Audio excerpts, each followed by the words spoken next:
Kementerian BPN ATR. Saya ingin menanggapi mengenai Badan Bank Tanah yang tadi Pak Menteri sampaikan. Ini sangat baik mengenai skema kerja dari Badan Bank Tanah yang disampaikan, Pak.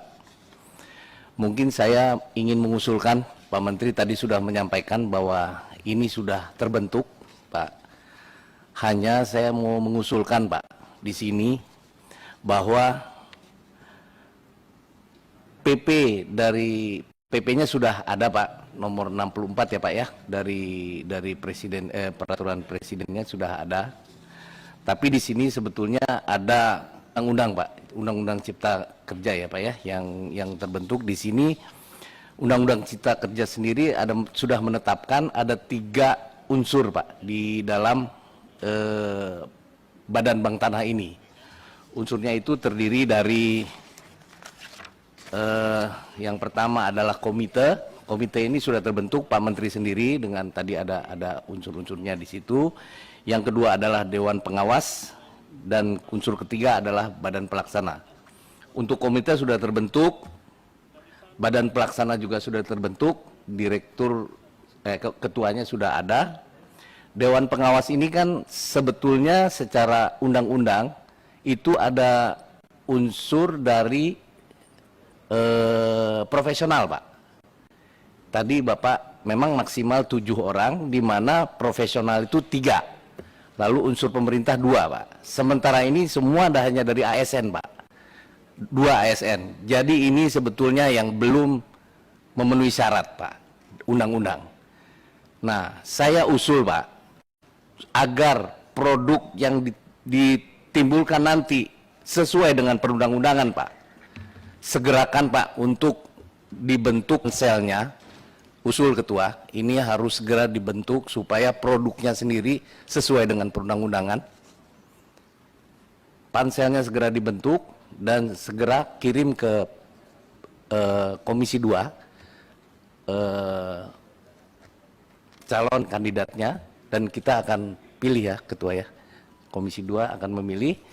Kalau memang usulannya adalah 6, akan dipilih 3 ya, Pak ya. Jadi 6 yang harus masuk ke Komisi 2 dan kita akan pilih nanti. Itu usulan yang pertama. Kemudian ini juga memang perencanaan perolehan, pengadaan, pengelolaan, pemanfaatan, pendistribusian ini juga sangat baik, Pak ya. Jadi juga memang bank tanah ini memang sangat dibutuhkan. Juga pendistribusiannya sendiri ini mengenai HGU ini, Pak. Kebetulan dapil saya adalah Kota Bogor dan Kabupaten Cianjur, Pak. Di Kabupaten Cianjur ini saya sudah memegang data, Pak. Ada 36.000 hektar ex-HGU, Pak, yang posisinya adalah terlantar, Pak. Di mana tanah terlantar ini, HGU yang sudah terlantar ini sangat banyak, Pak, yang sudah digarap oleh masyarakat setempat. Lebih dari 30.000 penggarap, Pak, di Cianjur, Pak. Nah, ini akan diapakan, Pak, penggarap-penggarap ini? Tolong diperhatikan, Pak. Kemarin saya sangat mendukung apa program yang dilakukan oleh Pak Presiden, Pak, dengan membagikan kepada masyarakat lahan-lahan terlantar ini, Pak. Jadi tolong diperhatikan masyarakat, Pak, ya. Utamakan kepada masyarakat yang sudah sebagai penggarap sekarang, Pak. Itu jangan terlantarkan lahan-lahan ini. Ini baru di Cianjur aja ada 36.000 hektar, Pak. Dan lahan-lahan ini ex-HGU ini, Pak, bagaimana kok bisa ex-HGU ini berpindah-pindah tangan, Pak, kepada PT-PT ini sebetulnya apakah diperbolehkan atau tidak, Pak? HGU ini, pemilik HGU yang lama ini bisa memindah-mindahkan kepada PT, Pak. Apakah diperkenankan ini?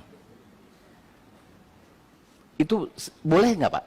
Kalau boleh tahu nih, Pak, berhak nggak mereka misalnya sudah habis, sudah jatuh tempo, sudah habis masa HGU-nya, hak HGU-nya, boleh nggak mereka menyerahkan kepada perusahaan lain? Boleh, Pak, itu. Oke, itu banyak sekali, Pak, terjadi di situ. Juga di daerahnya Pak Gaus juga ada kejadian lucu juga nih. Ada satu, Pak, HGU, ya, Pak ya, malah Pemkap Pak, yang membeli Pak kepada HGU di masa HGU-nya masih berlaku Pak. Lalu Bupati membeli Pak haknya Pak di masa HGU-nya masih berlaku Pak, membayar Pak pakai uang pemerintah Pak.